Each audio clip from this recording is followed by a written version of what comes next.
Yo, what's going on, y'all? It's Cone back here again today with another episode of After the Buzzer, the show where I recap the NBA games from the night. It's been a little while since I've done one of these recaps, but last night was the beginning of the NBA Cup knockout round, so I thought I'd go ahead and make a return, and it was a great first couple games of the quarterfinals. We had Magic versus Bucks, and then Thunder versus Mavericks, which I'm sure you're not surprised was my most anticipated game of the first round, both because I'm a Thunder fan, but also because it felt like a fun continuation of what is quickly becoming the NBA's most exciting rivalry. And there aren't many rivalries in the NBA right now. It's kind of a thing of the past at the moment, but I feel like we're going to start to see more and more as this new era comes into sight, and Thunder versus Mavericks has quickly risen up the hierarchy of these modern rivalries. It started last year when they played in the playoffs. Of course, you've got Shai going up against Luka, two top 5 players, two MVP candidates, and both being guards, I think is also big for that rivalry too. And people are evaluating, who outplayed the other in this game. People are debating which of them is the better player. Of course, Shai finished ahead of Luka in the MVP voting last year, finishing second to Luka's third. So people were debating, was that a mistake? And I really think it could have gone either way. You had Ludor going up against Luka and guarding him. That was a whole thing. Of course, Kyrie Irving being involved, another skill guard, going up against the high-level defensive guards of OKC.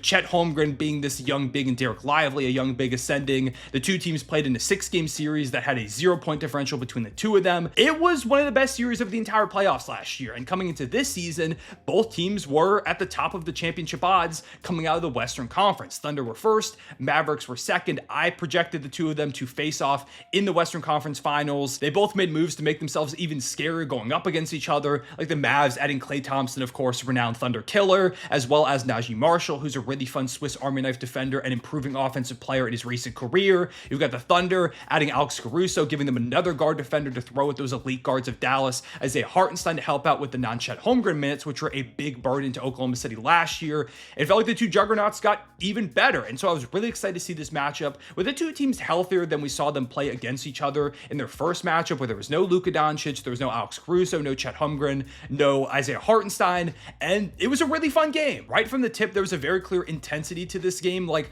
Luka, when he first touched the ball, immediately got booed by the entire Thunder fan base, which as a Thunder fan, I was not expecting.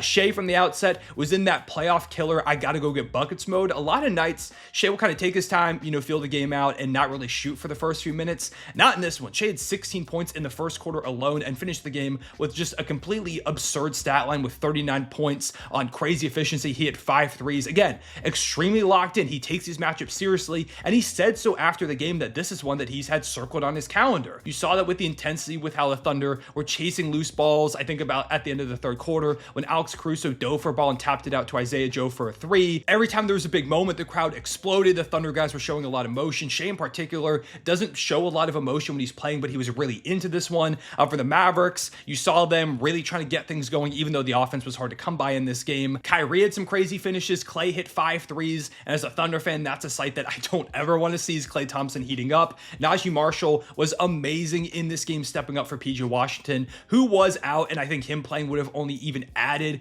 to the atmosphere of this one, because if you didn't know, he is a Thunder killer. Every time PJ plays OKC, he goes crazy. So hopefully next time these two teams play, PJ is in the lineup. But yeah, Najee's been great. Definitely wasn't Luka's night scoring the basketball, but throwing some really good passes, and they were setting up a ton of lobs like they did in the playoffs, but the Thunder found a way to counter it. It was just so interesting to see how these two teams have evolved and how they play differently. And again, it led to this hyper intense environment where the Thunder crowd was going ballistic anytime anything happened. There were a couple major highlight plays where the crowd is losing their minds, and in the end, the Thunder do win 118-104 to advance in the NBA Cup, and I'm excited about that. Of course, as a Thunder fan, I'd like to see them go all the way, win the Cup. It would be a cool accomplishment for a young team, but most of all, I just really hope we get to see these two teams face off against each other in an upcoming playoff series with the intensity that is there, both in the games from the fans in the arena, but also with the fan bases. If you're not a Thunder or Mavericks fan, you probably don't see this as much. Trust me, I see a lot of it in my YouTube comments, but a lot of Thunder Mavericks fans really do not like each other. There is legitimate animosity towards each other following the playoff series last year, and having those fan bases kind of at each other's throats, the players taking the games incredibly seriously, the atmosphere being elevated, are all signs of a budding and eventually really great rivalry. And I don't know why the NBA isn't pushing this more amongst all this discussion of declining viewership and ratings and what is the NBA going to do when their faces retire like LeBron, Steph, and Kevin Durant. To me, a no-brainer would be to push this rivalry featuring two of the best best players in your sport, the two best guards in the NBA, rising superstars, guys that can be face of the league in Shai and Luka Doncic, and their amazing supporting cast around them with so many interesting players between Kyrie and Derek Lively for the Mavericks, as well as like a PJ Washington, who's this great role player. And of course, Klay Thompson, who's one of the faces of this past generation. You've also got like Chet Holmgren and Jalen Williams, two rising all-star, all-NBA caliber players, and that all-time defense in the addition of Hartenstein. Like, there's so many things that you could talk about, so many narratives between these two teams, with them being in the same conference, with the two best players being at the same position, with them having a playoff battle in this NBA Cup game. Why is this not being promoted more? This feels like a no-brainer to me, especially when people have been clamoring for rivalries and people saying, oh, I want to see more defense in the league. These are two of the best defenses in the entire NBA. Push these two teams and these top players, and I feel like that would be a big boost. I think the casual fans could really get into that, and they honestly really should have had these two teams play on Christmas. I don't know how that wasn't the matchup that they went with. Just in general, the Thunder not being on Christmas is a disaster. How do you not put this young team that is going to be one of the faces of the NBA for like the next 5 to 10 seasons on your most important day for viewership? I don't understand that. But like the Mavericks versus the Timberwolves is going to be fun. Seeing Ant go up against Luka will be exciting. But like, you know, I think the Mavericks are just a clearly better team if they're healthy. They win that game, whereas with the OKC one, I think it would have been a really close down to the wire battle that could have gone either way, but in my opinion, would have been a better game than Timberwolves versus Mavericks.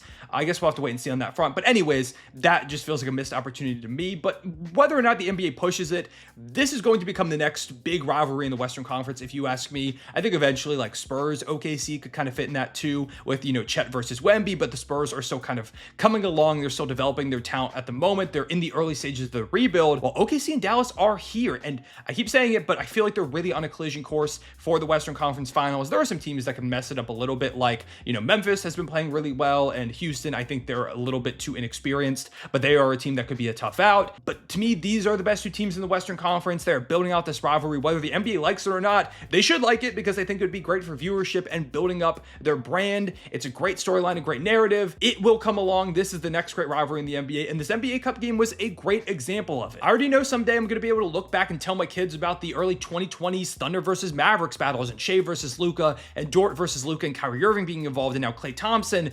Like, just talk about Shai, Luka, Kyrie, Klay. That's 4 future Hall of Famers right off the bat. And, you know, we'll have to see what Chet and J-Dub's careers, biasly, I think they could end up in that spot. But at least 4 bona fide Hall of Famers. I just don't know how this isn't pushed more.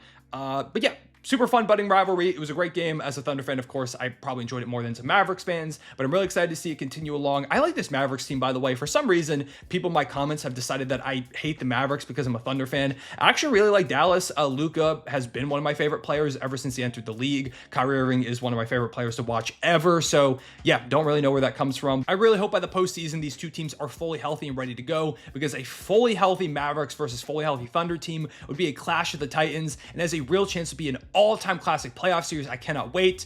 Fingers crossed that we get that duel. And finally, moving on to the other game, we had Bucks versus Magic, which was better than you might expect. No Paolo, no Franz, no Jonathan Isaac for the Magic, and they're facing a red-hot Bucks team that is getting healthier. They've got Chris Middleton back, albeit it's not the Chris Middleton we know quite yet. He's still getting his legs under him, but even still, you might think the Bucks pull away with this one, but it was extremely close. It was a 10-point lead for Milwaukee in the early fourth quarter. Then the Magic came back, and they took a lead within the final few minutes. It took big-time heroics from Damian Lillard and the Bucks' top players at the end of this one to get them a win. 114-109, they do advance, but this Magic team is just something special. The depth, the defense, Jamal Mosley, the way that he gets this team to give 1,000% effort on every single possession. It's really fun to watch. Shout out to Jalen Suggs, who had 32 points and 9 rebounds in this one with 4 steals. Goga Bitadze had 12 and 14 with 4 assists. Every time he gets opportunity to play, he just steps up immensely. I wouldn't be surprised if at some point in the near future he gets a role on a different team to get more opportunity, and people realize just how good he is. It just feels like he's being overshadowed right now. Wendell Carter had a near double-double out there. You had a perfect 6 of 6 shooting night from Mo Wagner, who had 13 points, 17 from Anthony Black with 6 rebounds, 3 assists, 3 steals. He was great. It's just such a good Magic team. Again, they do end up losing, but to me, this makes a statement about their depth, about their resilience in the face of adversity. I can't wait to see this team with Paolo and Franz both out there healthy. I tweeted this out, but I don't think people grab grasp just how good this team can be, how terrifying they can be if they can get both those guys on the court. Because before Powell went down, he was playing like a superstar, and then Franz started to turn up, and he was playing like an all-NBA level guy. If both of those jumps maintain when they return from injury, and you keep getting great play from Jalen Suggs and this overall supporting cast, the Magic could be a real Eastern Conference Finals threat team. I don't think that would surprise me whatsoever. They are just rapidly on the rise, and I don't think people quite grasp how good they are quite yet. For Milwaukee, have to give them a ton of credit. I made a video earlier in the season saying that it might already be over for them, that they were falling apart, and they've been one of the best teams in the NBA since that video. Giannis put on another insane performance with 37 and 7, 4 blocks, 63% shooting. Been an absolute monster this season. Probably the second best player in the NBA behind Nikola Jokic. Dame, 28 and 9 dimes. He was amazing. Again, had some big late game heroics. Bobby Portis, 22 and 10. Been a pretty up and down season for him. This was a statement one for sure. Weird stat line for Chris Middleton, who in just under 20 minutes had 0.02 shooting, but had 4 rebounds, 8 assists, 3 steals. Just an overall weird game, but one that was incredibly fun. Yeah, shout out to the Magic, shout out to the Bucks. Both these teams are rapidly on the rise, and Milwaukee advances. It's their second year in a row in the semifinals of the NBA Cup. They'll play the winner of the Knicks versus the Hawks. I think it's going to be the Knicks, and that'll be a really fun shootout game between those two teams, the Knicks and the Bucks. Over in the Western Conference, the Thunder will play the winner of the Rockets and the Warriors. I picked the Warriors. They've beaten the Rockets 15 times in a row, if you didn't know. The last time Houston beat Golden State was when Russell Westbrook and James Harden were playing for them pre-pandemic. So it's been kind of a minute. Maybe this is the moment where the Rockets break the curse, but I ultimately went Golden State. So I'm perfect so far in my NBA bracket predictions. We'll see if it continues that way. But yeah, for the moment, those are my thoughts on the first 2 NBA Cup games. Let me know what you think of the Cup. I've become a big fan of it. I think more people are starting to realize how fun it is. Let me know if you're on that train, if you still hate it, think it's gimmicky or boring or whatever. I appreciate you watching. Leave a like and subscribe if you enjoyed. Hit the notification bell so you don't miss out on future videos. Also, let me know what you think about this Thunder versus Mavericks rivalry. Do you agree that it's a budding one? Do you think I'm trying to push it too much and it's really actually not going to become much of anything? Would love to hear your thoughts. And what are like the other good rivalries in the NBA right now? Because it doesn't feel like there really are any other ones. I appreciate you watching. I'll see y'all later. Real one, say it back.